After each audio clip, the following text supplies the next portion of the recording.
আল্লাহ আমার রব, এই রবি আমার সব। দামে দামে তুন মনে তারি অনুভব।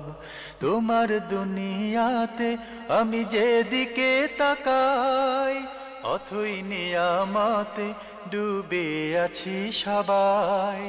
পাক পাখালির গানে শুনি তসবি কলো রব, তসবি কলো রব। আল্লাহ আমার রব, এই রবি আমার সব। আসসালামু আলাইকুম প্রিয় দর্শক, আপনারা যারা দেশে আছেন প্রবাসে, সবাইকে অনেক অনেক প্রীতি ও শুভেচ্ছা। শুরু হলো আপনাদের প্রশ্ন নিয়ে আপনাদের এই প্রিয় অনুষ্ঠান আপনার জিজ্ঞাসা। আপনাদের সাথে আছি আমি জয়নুল আবেদিন আজাদ। আজকেও আপনাদের প্রশ্নের জিজ্ঞাসার জবাব দিচ্ছেন বিশিষ্ট আলেম ডক্টর মোহাম্মদ সাইফুল্লাহ। আসসালামু আলাইকুম ওয়া রাহমাতুল্লাহি ওয়া বারাকাতুহু। প্রিয় দর্শক, চলুন তাহলে জিজ্ঞাসার জগতে। শুরুতেই একটি চিঠি, এটি পাঠিয়েছেন মোহাম্মদ ওমর ফারুক বগুড়া থেকে। লক্ষ্য করা যাচ্ছে উনি রোজা এবং রমজান কেন্দ্রিক বেশ কয়েকটি প্রশ্ন করেছেন। সামনে তো রোজা চলে আসছে। জি। আপনাকে স্বাগত। প্রথম প্রশ্ন ওনার, কিভাবে রোজার নিয়ত করতে হবে? ধন্যবাদ আপনাকে, আপনি প্রশ্ন করেছেন নিয়ত সম্পর্কে। আসলে প্রথমে আমাদেরকে যদি নিয়তের মিনিংটা আমরা জানতে পারি, তাহলে আমাদের কাছে স্পষ্ট হবে সেটা হচ্ছে যে নিয়ত আমরা কিভাবে করব। নিয়তের মিনিংটা হচ্ছে আন-নিয়াতু হিয়াল কসদু ওয়াল ইরাদা ওয়াল আজম। নিয়তটা হচ্ছে সংকল্প করা, ইচ্ছা পোষণ করা, কোনো কাজের প্রতি আগ্রহ করা, এটাই হচ্ছে মূলত নিয়ত। তাই নিয়তটা আমাদেরকে করার বিষয়টি অন্তরের মাধ্যমেই নিয়তটা হয়ে থাকে। এই জন্য আল আসবাহ ওয়ান নাযায়ের মধ্যে ইমাম জালালউদ্দিন সুয়ুতী রহমতুল্লাহ আলাই, আল আসবাহ ওয়ান নাযায়ের মধ্যে ইমাম ইবনুল রজব হানাফি রহমতুল্লাহ আলাই এবং ইবনুল ওয়াকির রহমতুল্লাহ আলাই তার কিতাবের মধ্যে, ইবনুল রজব হাম্বলি রহমতুল্লাহ আলাই তার কাওয়াইদুল ইসলামের মধ্যে সবাই উল্লেখ করেছেন যে আন-নিয়াতু মাহাল্লুহাল কলবু। যে সমস্ত ওলামায়ে কেরামের ঐক্যমতে এটি প্রমাণিত সত্য যে নিয়তের স্থান হচ্ছে অন্তর, অন্তরের বিষয়, অন্তর ইচ্ছা সংকল্প। সুতরাং অন্তরের বিষয় যেগুলো, সেগুলো মুখে প্রকাশের কোনো নিয়ত করতে হবে, মুখে প্রকাশের কোনো প্রয়োজন নেই। এই জন্য আপনি যখনই অন্তরের মধ্যে সিয়াম পালন করার জন্য, রোজা রাখার জন্য সংকল্প করবেন, ইচ্ছা করবেন, তখনই নিয়ত হয়ে গেছে। এর জন্য ভিন্ন কোনো ভাষায় প্রকাশের প্রয়োজন নেই। এর জন্য ভিন্ন কোনো টেক্সট আপনাকে দিতে হবে না যে এই শব্দে বা এই বাক্যে আপনাকে এটা উচ্চারণ করতে হবে। আমরা দেখতে পাই যে আমাদের সমাজের মধ্যে অনেকে রোজার নিয়ত তৈরি করেছেন, নাওয়াইতু আন আসুমা গাদান, কষ্ট করে যে আমরা আল্লাহ তাআলার সন্তুষ্টির জন্য আগামীকাল সিয়াম পালন করব। এটি মুখে বলার বা উচ্চারণ করার বিষয়টি রাসূলুল্লাহ সাল্লাল্লাহু আলাইহি ওয়াসাল্লামের হাদিস দ্বারা প্রমাণিত হয়নি, বা কোনো ধরনের হাদিস, কোনো ধরনের বক্তব্য এমন আসেনি যে রাসূল সাল্লাল্লাহু আলাইহি ওয়াসাল্লাম বলেছেন যে তোমরা নিয়ত করার জন্য এই কাজটি করবে। বরং হাদিসের মধ্যে রাসূলুল্লাহ সাল্লাল্লাহু আলাইহি ওয়াসাল্লাম বলেছেন মান লাম ইউবাইয়িতিস সিয়াম মিনাল লাইলি ফালা সিয়াম লাহ। ইমাম তিরমিজি রাহমাতুল্লাহ তার সুনানের মধ্যে সহিহ সনদে বর্ণনা করেন যে ব্যক্তি রাত থেকে সিয়াম বা রোজা পালনের জন্য নিজের সংকল্প ঠিক না করলেও তার সিয়াম হলো না। অর্থাৎ আপনি রাত্রেই আগামীকাল সিয়াম পালন করবেন, এটি মনে মনে যে সংকল্প করেছেন, এটাই আপনার জন্য যথেষ্ট সিয়াম পালন করার জন্য। সুতরাং সিয়াম পালন করার জন্য যেই কোনো ধরনের ইচ্ছা আপনার, অথবা যেই কোনো ধরনের সিয়াম পালনের কাজ যদি এর সাথে সম্পৃক্ত হয়, তাহলেই আপনার সিয়াম পালনের জন্য যথেষ্ট। কাজ বলতে কি বোঝায়? যেমন আপনি সেহরি খেলেন, তো আপনি সেহরি খেয়েছেন এই জন্য নয় যে আপনি সকালবেলায় সিয়াম পালন করবেন না। আপনি তো সেহরি খাচ্ছেন রাস্তায়, এই জন্য সেহরি খাচ্ছেন যে আপনি সিয়াম পালন করবেন, ফলে সেটা আপনার নিয়তের মধ্যে অন্তর্ভুক্ত হয়ে যাবে। আমার মনে হচ্ছে যেন বিষয়টি স্পষ্ট হতে হয়েছে। প্রিয় দর্শক, আমরা অন্তরে নিয়ত বা ইচ্ছে পোষণ করব। নিয়ত এটা মনের বিষয়, এটা ভাষায় প্রকাশ করার বিষয় নয়, আমরা জানলাম। ভাই মোহাম্মদ ওমর ফারুক, আপনি আরও লিখেছেন, রোজার মূল উদ্দেশ্য কি? রোজার মূল উদ্দেশ্য কি? খুব সুন্দর প্রশ্ন করেছেন। রোজার উদ্দেশ্য তো আল্লাহই বলে দিয়েছেন। আল্লাহ বলে দিয়েছেন, ইয়া আইয়ুহাল্লাযীনা আমানু কুতিবা আলাইকুমুস সিয়ামু কামা কুতিবা আলাল লাযীনা মিন ক্বাবলিকুম লাআল্লাকুম তাত্তাকুন। হে ইমানদারগণ, তোমাদের উপর সিয়ামকে ফরজ করা হয়েছে যেমনিভাবে তোমাদের পূর্ববর্তীদের উপর সিয়ামকে ফরজ করা হয়েছিল, কেন? উদ্দেশ্য লাআল্লাকুম তাত্তাকুন, যাতে তোমরা তাকওয়া অবলম্বন করতে পারো। সিয়ামের উদ্দেশ্য হচ্ছে মূলত তাকওয়া অর্জন করা। তাকওয়াটা হচ্ছে সত্যিকার অর্থে আল্লাহ রাব্বুল আলামিনের বিধান মেনে নিয়ে আল্লাহ রাব্বুল আলামিনের নির্দেশকে পালন করা এবং আল্লাহ রাব্বুল আলামিনের নিষেধসমূহ থেকে নিজেকে দূরে রাখা, এটাই হচ্ছে তাকওয়া।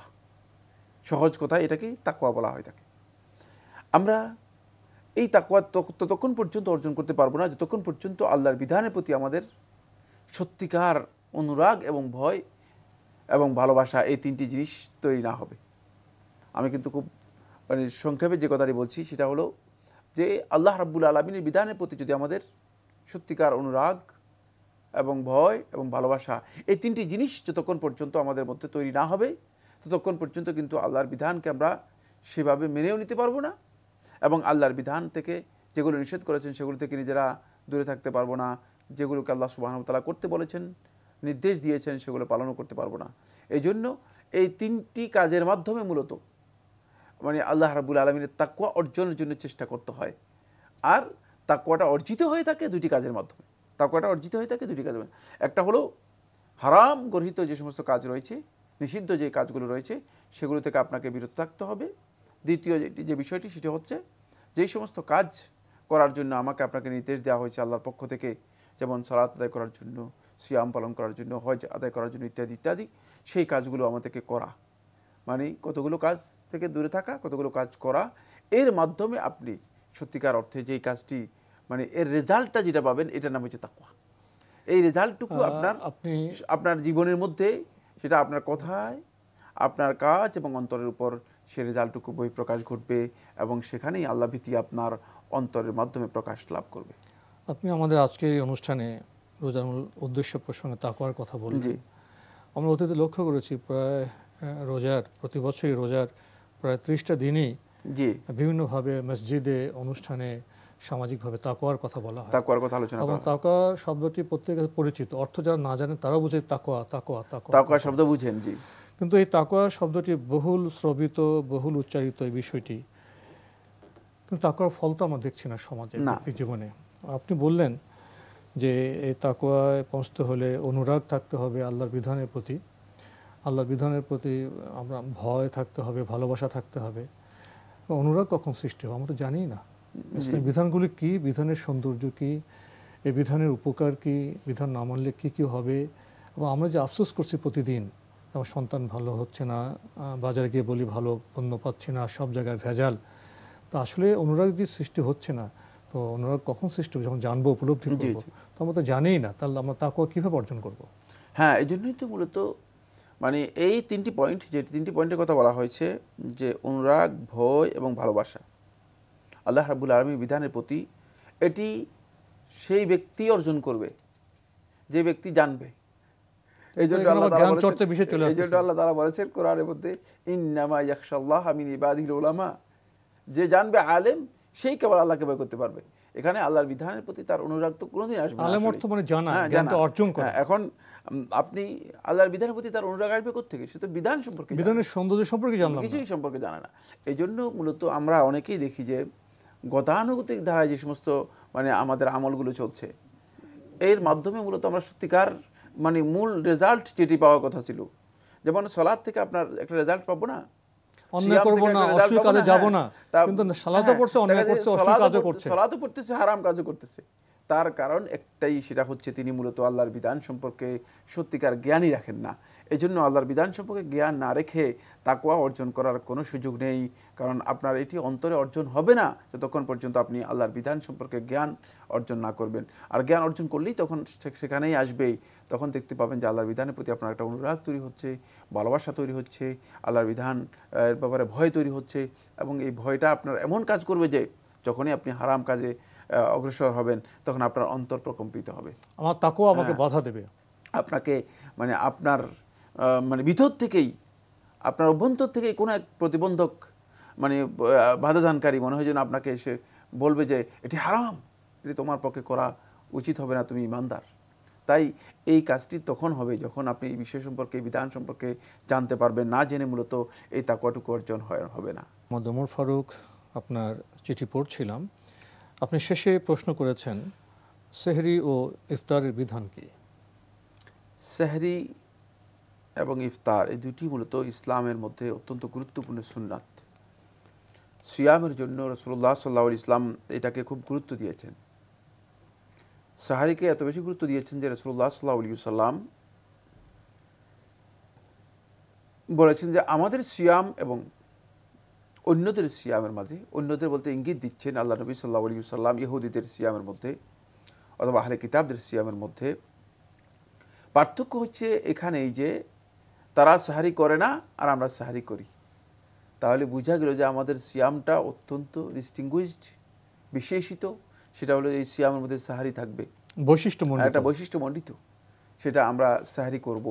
সাহারিটা সুন্নত এবং সুন্নত অত্যন্ত বেশি সুন্নত। ফলে আল্লাহ নবী সাল্লাল্লাহু আলাইহি ওয়াসাল্লাম বলেছেন হাদিসের মধ্যে, তাসাহারু, তোমরা সাহারি করো, ফা ইন্না ফিস সুহুরি বারাকা, কারণ এই সাহারির মধ্যে তোমাদের জন্য বরকত রয়েছে। বরকতময় সাহারি, আপনি বরকতময় সাহারি, সুতরাং আপনি যদি সাহারি থেকে মাহরুম হন তাহলে আপনি বরকত থেকে কি হলেন? মাহরুম হলেন, বঞ্চিত হলেন। এই জন্য আপনাকে বরকত লাভ করতে হলে সিয়ামের প্রথম যেই কাজটি দিয়ে শুরু করতে হবে সেটা হচ্ছে সাহারির মাধ্যমে শুরু করতে হবে। আরেকটি হাদিসের মধ্যে আল্লাহ নবী সাল্লাল্লাহু আলাইহি ওয়াসাল্লাম সাহারির পরিচয় করে দিচ্ছেন। সাহারির পরিচয়টা কি? সেই পরিচয়টা হচ্ছে হালুম্মা ইলাল গাদাইল মুবারাক, যে তোমরা আসো বরকতময় লাঞ্চের দিকে আসো। গাদা হলো লাঞ্চ, আরবিতে গাদা বলা হয় তাকে, আর ইংরেজিতে লাঞ্চ বলা হয়, আর বাংলাতে হচ্ছে দুপুরের খাবার। রাসূল সাল্লাল্লাহু আলাইহি ওয়াসাল্লাম সাহারিকে মানে স্ট্যাটাস দিয়ে দিচ্ছেন, এখানে মর্যাদা দিচ্ছেন। সাহারির মর্যাদা হচ্ছে এমন যে এটা হলো আপনি দুপুর বেলায় যে লাঞ্চ করবেন, এই লাঞ্চ বরকতময় লাঞ্চ হচ্ছে এটা রাত্রে খাওয়া। তাই এটি ইমানদার ব্যক্তিগণ দুপুরে না খেয়ে যখন সাহারি রক্তে খাবেন, অর্থাৎ সময় পরিবর্তন ফজরের আগে খাবেন, তাহলে এটি লাঞ্চের কাজ সারবে, এর মাধ্যমে আবার সেটা বরকতময় হবে। এটা আল্লাহ নবী সাল্লাল্লাহু আলাইহি ওয়াসাল্লাম এখানে ইঙ্গিত দিয়ে গেছেন। ফলে সাহারি যারা করে না তারা সত্যিকার অর্থে সিয়াম পালনের ক্ষেত্রে দুর্বলতা মানে প্রদর্শন করে এবং দুর্বল হয়ে যায়। কারণ সিয়াম তাকে মানে সত্যিকার অর্থে সিয়াম ইমানদার ব্যক্তিকে দুর্বল করবে না, বরং ইমানদার ব্যক্তিদের ইমান যেমনিভাবে বলিষ্ঠ হবে তেমনিভাবে সিয়ামের মাধ্যমে ইমানদার ব্যক্তিগণ আল মুমিনুল কওয়ি, আল্লাহ রাব্বুল আলামিনের কাছে শক্তিশালী ইমানদারে পরিণত হবে, মানে দৈহিকভাবে শারীরিকভাবে শক্তিশালী ইমানদারে পরিণত হবে। ফলে দেখা গিয়েছে রমাদান মাসগুলোতে ইমানদার ব্যক্তিগণ যুদ্ধে অংশগ্রহণ করেছে, বড় বড় যুদ্ধের বিজয় ইসলামের মধ্যে যুদ্ধ তো জি রমাদান মাসে হয়েছে। জি, তো এই থেকে প্রমাণিত হয় যে মূলত ইমানদার ব্যক্তিগণ রমাদান মাসে তাদের দুর্বলতা আসবে না, তারা দুর্বল হবে না, কারণ তারা তো ওই মানে অগ্রিম তারা লাঞ্চ করে নিচ্ছে, জি তারা অগ্রিম লাঞ্চ করে নিচ্ছে। তাই এই জন্য মূলত এই সাহারিটা অত্যন্ত গুরুত্বপূর্ণ, আল্লাহ নবী সাল্লাল্লাহু আলাইহি ওয়াসাল্লাম গুরুত্ব দিয়েছেন। আর দ্বিতীয় পয়েন্টটি হচ্ছে ইফতার। এটাও সিয়াম পালনকারীর ব্যক্তির জন্য অত্যন্ত গুরুত্বপূর্ণ বিষয়। এটি রাসূলুল্লাহ সাল্লাল্লাহু আলাইহি ওয়াসাল্লাম শুধু সুন্নাহ বলেছেন তা নয়, বরং রাসূলুল্লাহ সাল্লাল্লাহু আলাইহি ওয়াসাল্লাম হাদিসে কুদসির মধ্যে আল্লাহ রাব্বুল আলামিনের কাছ থেকে বর্ণনা করতেছেন, ফারহাতুন ইনদা ফিত্রিহি, এটি ইফতারের সময় একটা আল্লাহর পক্ষ থেকে একটা ঈদ, ফারহা আনন্দ। মানে আসলে এই আনন্দ সত্যিকার সিয়াম পালনকারী ব্যক্তি ছাড়া আর কেউ উপলব্ধি করতে পারবে না। এই যে কত বড় ধরনের একটি আনন্দ, এটাকে এই জন্য আল্লাহ নবী সাল্লাল্লাহু আলাইহি ওয়াসাল্লাম শুধু ইফতার হিসেবে উল্লেখ করে নেই, বরং ফারহা একটা আনন্দ। এই আনন্দটুকু রোজাদার ব্যক্তি সারাদিন সিয়াম পালন করার পরে ইফতারের সময় তাকে সে উপলব্ধি করতে পারবে যে কত বড় আনন্দের মধ্যে সে মানে উপস্থিত হয়েছে, আনন্দের সামনে উপস্থিত হয়েছে। এটাকে আল্লাহ নবী সাল্লাল্লাহু আলাইহি ওয়াসাল্লাম শুধু আনন্দ বলেন নাই, বরং বলেছেন গোটা উম্মাহ, মুসলিম উম্মার কল্যাণ। আল্লাহ নবী সাল্লাল্লাহু আলাইহি ওয়াসাল্লাম বলেন, লা ইয়াজালুন নাসু বিখাইরিন আও আলা খাইরিন মা আজ্জালুল ফিত্র, যতদিন পর্যন্ত আল্লাহর বান্দাগণ সময় মতো মানে যথাসময়ে সঠিক টাইমে ডিলে না করে ইফতার করবে, ততক্ষণ পর্যন্ত তারা কল্যাণের উপর প্রতিষ্ঠিত থাকবে। রমজান আসলে আমরা দেখি যে ভেজালের মাত্রা বেড়ে যায়, জি জি, দ্রব্যমূল্য বেড়ে যায়, রোজাদার ভাই বোনদের কষ্ট বেড়ে যায়। এই যে আমাদের বাস্তব আচরণগুলি, কাজগুলো, এগুলো একটি মুসলিম সমাজে কেন হয়, কীভাবেই বা হয়? রমাদান মাসে মূলত আমরা এটা লক্ষ্য করে থাকি যে সেখানে যেহেতু রমাদান মাসে মানুষগুলো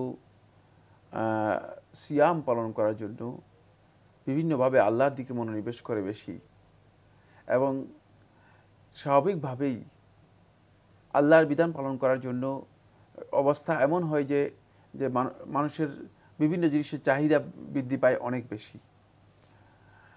এই সুযোগটুকু মূলত আমাদের অনেক অসৎ ব্যবসায়ী এটাকে কাজে লাগানোর জন্য চেষ্টা করেন, এবং তারা মনে করে থাকেন যে এটাই সুযোগ যে ভেজাল দিয়ে মানে কম দামের বস্তুকে কিভাবে এই রমজান মাসে চালিয়ে যাওয়া যায়, মানে অতি মুনাফার যে একটা লোভ লালসা এবং অতিরিক্ত লাভ করার জন্য এখানে সবচেয়ে বেশি তাদের মানে ইচ্ছা তৈরি হয়। এটা কিন্তু ইমানদার ব্যক্তিদের কাজ হওয়া উচিত না, বরং ইমানদার ব্যক্তি এখানে আল্লাহর বান্দাদের জন্য সহজ করে দিবেন, যাতে করে তারা আল্লাহর বিধানকে পালন করতে পারে। এত বড় একটি সিয়ামের বিধান পালন করছে, সারা বিশ্বব্যাপী মুসলমানগণ সিয়ামের বিধান পালন করছে, সেক্ষেত্রে আপনি যদি আপনি তো এখানে ব্যবসা করছেন, কোনো সন্দেহ নেই, সেই ব্যবসায়ের মধ্যে যদি আপনি সামান্যতম একটু লাভ ছেড়ে দেন এবং এর মাধ্যমে যদি আল্লাহর বান্দাগণ আল্লাহ রাব্বুল আলামিনের ইবাদত করতে সহজ হয়, তাহলে এর মাধ্যমে আপনি উপকৃত হবেন, তারা আনন্দ পায়, খুশি হয়, তাহলে আপনি এর সওয়াব কিন্তু পাবেন, অনেক বড়, এর বড় ধরনের আপনি একটা রিওয়ার্ডস পাবেন। কিন্তু দুঃখের বিষয় হচ্ছে এই, আপনি মনে করছেন যে এটা একটা সুযোগ আমার জন্য। যখনই আপনি এটাকে সুযোগ মনে করে আপনি এটাকে অপব্যবহার করার জন্য চেষ্টা করছেন, যেটাকে আপনি ব্যবহার মানে আপনি সেটাকে অন্যায়ভাবে তাদের উপর চাপিয়ে দেওয়ার জন্য চেষ্টা করছেন, তাহলে এর মাধ্যমে আপনার পুরো ব্যবসাটাও হারাম হয়ে যাচ্ছে, এবং আপনি প্রতারণা করার কারণে আল্লাহ নবী সাল্লাল্লাহু আলাইহি ওয়াসাল্লাম সহিহ মুসলিমের হাদিসের মধ্যে যেটি বলেছেন, লাইসা মিন্না মান লাম ইয়াগাশশানা অথবা মান গাশশানা ফালাইসা মিন্না, যে আমাদের সাথে প্রতারণা করলো সে আমাদের দলভুক্ত হতে পারলো না। তাহলে আপনি আল্লাহ নবী সাল্লাল্লাহু আলাইহি ওয়াসাল্লামের দলভুক্ত হওয়া থেকে বিচ্ছিন্ন হয়ে গেলেন, অথচ রোজা রাখছেন, আপনিও রোজা রাখছেন, হ্যাঁ, আবার ইসলাম থেকে নবী ইসলামের দল থেকে বিচ্ছিন্ন হয়ে যাচ্ছে, কারণ আপনি এই প্রতারণার কাজে নিজেকে সম্পৃক্ত করা এটা আপনার জন্য উচিত নয়। তাই ইমানদার ব্যক্তিগণ মূলত ব্যবসায়ী হন, যেই হন না কেন, মানে রমাদান মাস যখন আসবে তখন তারা চেষ্টা করবেন আল্লাহর বান্দাদের জন্য সহজ করে দিতে। আর যতক্ষণই সহজ করবেন, যে ব্যক্তি সহজ করবেন, আল্লাহ রাব্বুল আলামিন প্রতিশ্রুতি দিচ্ছেন যে ব্যক্তি মান ইয়াসসারা লিআবদিন কুরবাতান মিন কুরাবিদ দুনিয়া, যে ব্যক্তি দুনিয়ার কোনো সংকট বিপদ কোনো বান্দার জন্য যে সহজ করে দিবে, ইয়াসসারাল্লাহু লাহু ইয়াউমাল কিয়ামাতি কুরবা, যে আল্লাহ রাব্বুল আলামিন কিয়ামতের দিন তার জন্য বড় ধরনের সংকট বিপদ আপদ সেটাকে সহজ করে দিবেন। তাই যেটি সহজ করবে আল্লাহ সুবহানাহু ওয়া তাআলা তার জন্য সহজ করে দিবেন। আমরা যদি সহজ করতে জানি তাহলে আমাদের জন্য আল্লাহ তাআলা পথ সহজ করে দিবেন। দুঃখের বিষয় হচ্ছে আমরা সেটা সেভাবে উপলব্ধি করার চেষ্টা করি না। খুব গুরুত্বপূর্ণ বার্তা পেলাম আপনার বক্তব্য থেকে। আজকে আমাদের এখানে শেষ করতে হচ্ছে। আপনাকে অনেক ধন্যবাদ। আপনাকে অশেষ ধন্যবাদ। প্রিয় দর্শক, বগুড়ার মোহাম্মদ ওমর ফারুক আমাদের প্রশ্ন করেছিলেন রমজান সংক্রান্ত কিছু বিষয়ে, প্রাসঙ্গিক আরও কিছু সম্পর্ক বিষয়ে যোগ করার কারণে আজকে আমরা এই এপিসোডটা আমাদের রমজান বা রোজা কেন্দ্রিক হলো। এখানে আমরা কিছু কথা বলেছি, কিছু বার্তা পেয়েছি। আসুন এই কথা এবং বার্তার আলোকে আমরা রমজানের প্রস্তুতি নিই, আমাদের রোজা যেন প্রকৃত তাৎপর্যমণ্ডিত হয়, আমরা যেন লক্ষ্যে পৌঁছতে পারি। চিঠি লিখুন, প্রশ্ন পাঠান আমাদের ঠিকানায়। পরিচালক আপনার জিজ্ঞাসা, এনটিভি, বিএসসি ভবন, 7ম তলা, 102 কাজী নজরুল ইসলাম এভিনিউ, কারওয়ান বাজার, ঢাকা 1215। আপনারা ইমেলও করতে পারেন। আমাদের ইমেল অ্যাড্রেস আপনার জিজ্ঞাসা@ntv.bd.com। প্রিয় দর্শক, আপনারা আমাদের এই অনুষ্ঠানে এনটিভি অনলাইনেও দেখতে পারবেন। ভিজিট করুন www.ntv.bd.com। দর্শক, আপনারা সবাই নিরাপদে থাকুন, থাকুন শান্তিতে। আসসালামু আলাইকুম। আমার রব, এই রবি আমার সব, দামে দামে তুন মনে তারি অনুভব। তোমার দুনিয়াতে আমি যেদিকে তাকাই, অথই নিয়ামতে ডুবে আছি সবাই।